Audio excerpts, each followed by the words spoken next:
Aries, ang pahiwatig, ang matagal nang laging nagagawa na kausapin. Kung ikaw ay naiinip na sa kasagutan ay dapat mong bigyan ng kawakasan, kahit ano ang maging resulta, at least ikaw ay may magagawang bago, kung para sa kausap o sa ibang transaction na kakausapin. Sa pera ay ikaw na maggawa ng plano na iyong magugustuhan ngayong araw, dahil may kamay kang swerte ngayong araw, sa paggawa ng pagkakakitaan. At sa usaping pag-ibig, mainam na maging mas maunawain sa iyong kapareha, ang bukas na komunikasyon ang susi upang maiwasan ang hindi pagkakaunawaan, huwag hayaang lamunin ka ng emosyon, sa halip, pair-alin ang paggalang at tiwala. Payo ng kalikasan ng mga bituin, ang tapang at determinasyon ay kailangan upang maharap mo ng buo ang mga desisyong matagal mo nang iniiwasan, huwag matakot sa pagbabago, sapagkat ito ang magpapalaya sa iyo. At ang pahiwatig, ang 6 na numero na bigay ng gabay sa pag-asenso, ay number 36, number 5, number 13, number 28, number 8 at number 34. Taurus, may pahiwatig na mas mainam na ipagpaliban muna, kung may deal sa ibang tao ngayong araw, unahin mo ang sa pamilya, na matagal nang naghihintay ng iyong mga plano, para makagawa kayo ng ibang hanap buhay. Sa pera ang gabay, ang perang naiipon ay dapat pangalagaan, at iwasan ang mabilis na desisyon, o padalos-dalos na paggastos at bigyang prioridad ang mas mahahalagang gastusin. Ang payo ng kalikasan ng mga bituin, ang tiyaga at maingat na pagpapasya ay magbibigay sa iyo ng mas matatag na pundasyon sa hinaharap, huwag magmadali sa mga desisyon, ang tamang pagkakataon ay darating sa tamang oras. At ang pahiwatig, ang 6 na numero na bigay ng gabay sa pag-asenso, ay number 20, number 17, number 33, number 28, number 32 at number 8. Gemini, ngayong araw ang pahiwatig ay iwasan muna nagpagbigayan ang mga kahilingan ng kahit masasabing mong kaibigan, dahil ikaw ang pwedeng magsisi sa hinaharap, ayon sa iyong gabay. Sa pangarap na negosyo, kinakailangan mo ang ugaling mapagpasensya at matyaga, at laging may oras sa masusing paggawa ng plano upang makamit ang tagumpay. Huwag kang mauubusan ng karunungan mo dahil hanggat nag-iisip ka ay resulta ng tagumpay ang iyong magagawa, at kung may iba naman kayo usapan, ng natatangi mong mahal dapat na magawa ninyo ang pinapahiwatig, dahil upang kayo mabigyan ng gabay pang magsumikap, at ang mga diskarte ay magiging masinop na maayos ayon sa iyong gabay. At sa trabaho ang pahiwatig lang ay patuloy na maging masinop na maaga makakapasok dahil doon talaga magsisimula ang mga araw mo ng pag-asenso sa hanap buhay. Payo ng kalikasan ng mga bituin, maging bukas sa pagbabago at huwag matakot sa mga bagong simula, ang tagumpay ay makakamit sa pamamagitan ng sipag, tiyaga, at tamang pagpapasya. At ang pahiwatig, ang 6 na numero na bigay ng gabay sa pag-asenso, ay number 6, number 15, number 10, number 28, number 36 at number 34. Cancer, sa araw na ito, magiging sentro ng iyong atensyon ang usapan na makakasama ang iyong kapatid, at ang iyong pakikitungo sa ibang tao. Ugalain mo lang na maging mahinahon at makikita nila ang iyong tunay na kaayusan sa mga gusto mong gagawin at magkakaunawaan kayo para magkasama-sama sa isang pagkakakitaan, at pag may oras ay dumalaw sa bahay ng Diyos nang maalisan ka ng bad energy sa kalusugan, ang pinapahiwatig. Sa trabaho, ay may senyales na mga pagsubok kang kakaharapin na mangangailangan ng masusing pag-iisip at mabilis na aksyon, huwag mag-atubiling humingi ng tulong kung kinakailangan, sapagkat ang pagtutulungan ang magdadala ng mas epektibong resulta. Iwasan ang pagiging padalos-dalos sa pagpapasya upang maiwasan ang hindi inaasahang problema. Payo ng kalikasan ng sikat ng araw. Tulad ng araw na patuloy na sumisikat, hayaan mong ang iyong liwanag ay magbigay inspirasyon sa iba. Ang pagiging bukas sa pagbabago ay magdadala sa iyo ng mas matibay na pundasyon sa iyong buhay. At ang pahiwatig, ang 6 na numero na bigay ng gabay sa pag-asenso, ay number 6, number 25, number 33, number 27, number 8 at number 34. Leo, ang pahiwatig bigyang pansin, ang relasyon mo sa iyong mga magulang at tiyakin na naipapahayag mo ang iyong pagmamalasakit sa kanila. Maging maunawain sa kanilang mga payo at damdamin, sapagkat malaki ang maitutulong nito sa iyong emosyonal na kalakasan. Ang isang simpleng pag-uusap o oras na inilaan para sa kanila ay may dalang saya at kapanatagan. Sa pera ay iwasan ang iyong ugaling mabait dahil may senyales na marami ang gusto at samantalahin ka ngayong araw. Sa pagmamahalan, matutong maging pasensyoso at mahinahon sa iyong kapareha. Ang masusing pag-unawa at pagbibigay ng espasyo sa isa't isa ay makatutulong upang mapanatili ang balanse at kapayapaan sa inyong relasyon. Ang pagiging bukas sa pakikipag-usap ay magdudulot ng mas matibay na koneksyon. Payo ng kalikasan ng mga bituin, tulad ng mga bituin na nagbibigay liwanag sa madilim na gabi, hayaan mong ang iyong pag-unawa at pagmamahal ay maging ilaw na gagabay sa iyong mga mahal sa buhay. At ang pahiwatig, ang 6 na numero na bigay ng gabay sa pag-asenso, ay number 36, number 7, number 13, number 28, number 19 at number 10. Virgo, ngayong araw ang pahiwatig, bigyang pansin ang iyong mga plano sa negosyo, ang pagiging maingat sa pagbuo ng estratehiya at tamang desisyon ay makakatulong upang maiwasan ang hindi kinakailangang panganib. Maging bukas sa mga bagong ideya at huwag matakot na subukan ang ibang pamamaraan upang mapalago ang iyong kabuhayan. Pagdating sa pera, maging maunawain sa iyong mga anak at pamilya lalo na kung may asawa ka na. Ang tamang pamamahagi ng yaman at pagtuturo ng responsableng paggastos ay magdudulot ng mas maayos na hinaharap. Iwasan ang labis na paggastos sa hindi kinakailangang bagay at bigyang pansin ang mas mahalagang pangangailangan. Ang payo ng kalikasan ng mga bituin, tulad ng mga bituin na kumikinang sa tamang panahon, hayaang ang iyong pasensya at sipag ang maging gabay sa iyong tagumpay. At ang pahiwatig, ang 6 na numero na bigay ng gabay sa pag-asenso, ay number 17, number 5, number 3, number 28, number 8 at number 24.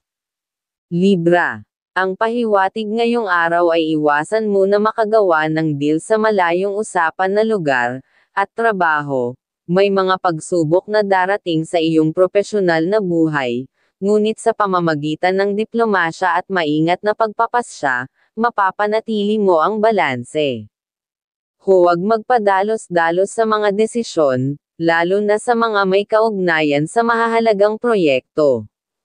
Ang pagiging kalmado at maingat sa pakikipag-usap ay magiging susi sa iyong tagumpay.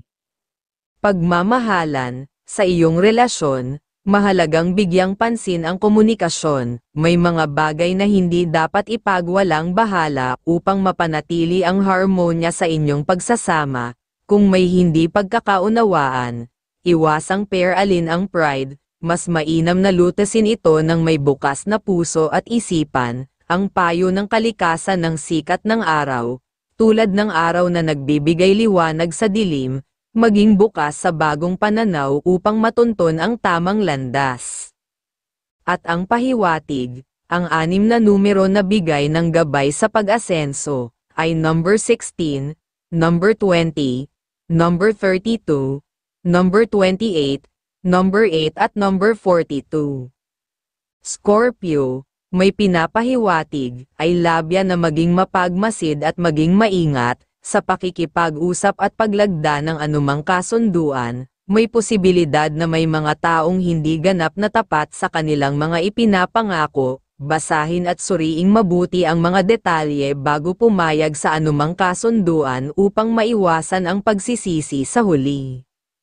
Sa iyong pera, ang tamang paghawak ng salapi ay magiging mahalaga ngayon. Iwasan ang biglaang paggasta sa hindi kinakailangang bagay. Sa halip, maglaan ng oras sa pagpaplano ng iyong mga gastusin at pag-iipon upang masiguro ang mas matatag na kinabukasan. Ang payo ng kalikasan ng mga bituin, tulad ng mga bituin na nagbibigay liwanag sa madilim na gabi, hayaan mong gabayan ka ng iyong intuwisyon sa mahahalagang desisyon.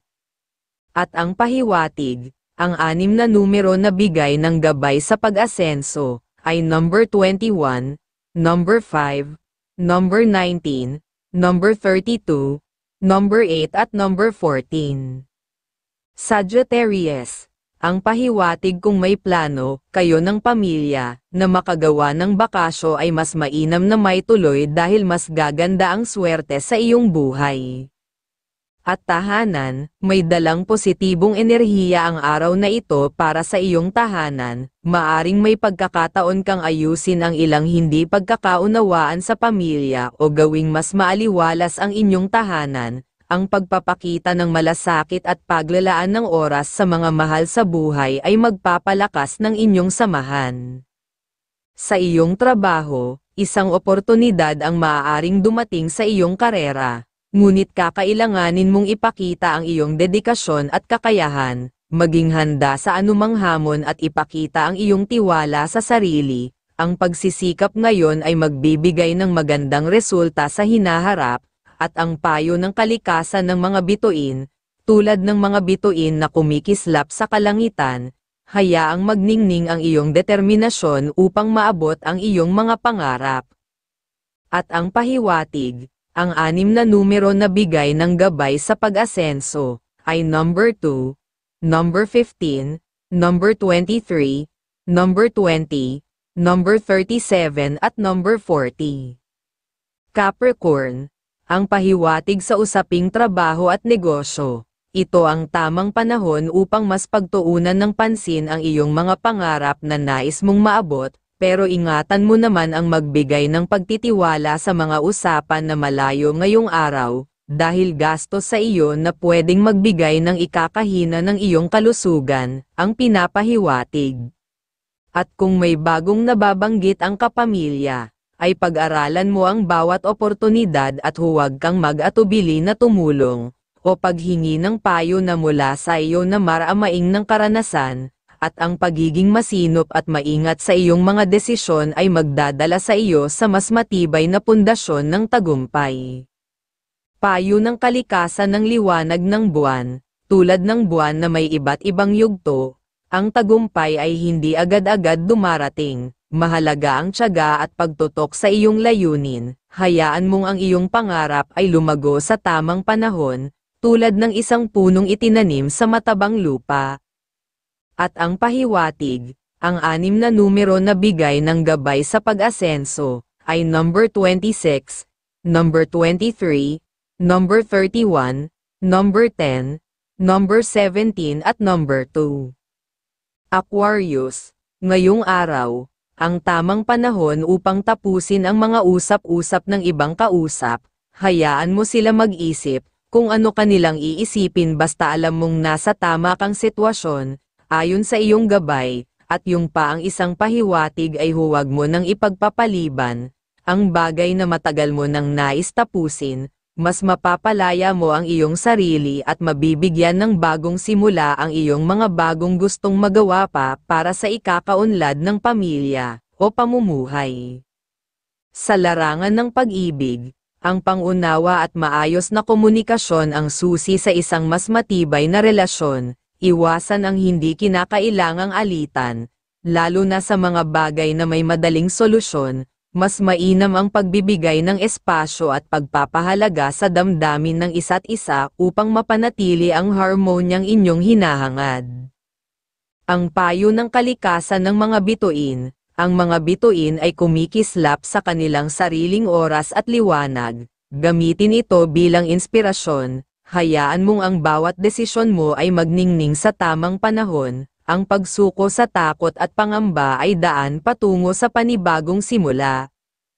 At ang pahiwatig, ang 6 na numero na bigay ng gabay sa pag-asenso, ay number 10, number 16, number 31, number 28, number 19 at number 40.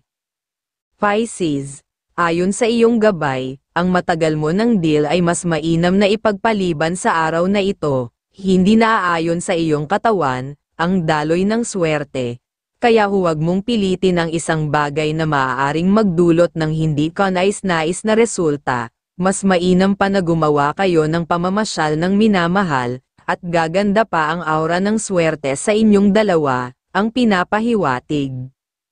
Sa pera o usapin ng pinansyal, maging maingat sa perang naipon, huwag magmadali sa paggastos at tiyaking ginagamit ito sa mga tamang bagay. Mahalaga ang matalinong paghawak ng pera upang hindi masayang ang pinaghirapan. Ang disiplina sa pananalapi ang siyang magiging sandigan mo sa darating na panahon. Ang payo ng kalikasan ng mga bituin, tulad ng dagat na minsan ay payapa at minsan ay maalon, ang kapalaran ay may sariling galaw, matutong sumabay sa agos at huwag ipilit ang hindi pa nakatakdang mangyari. Ang tamang tiyempo ay siyang magdadala sa iyo sa tamang landas, at ang pahiwatig, ang 6 na numero na bigay ng gabay sa pag-asenso, ay number 5, number 24, number 30, number 28, number 8 at number 42.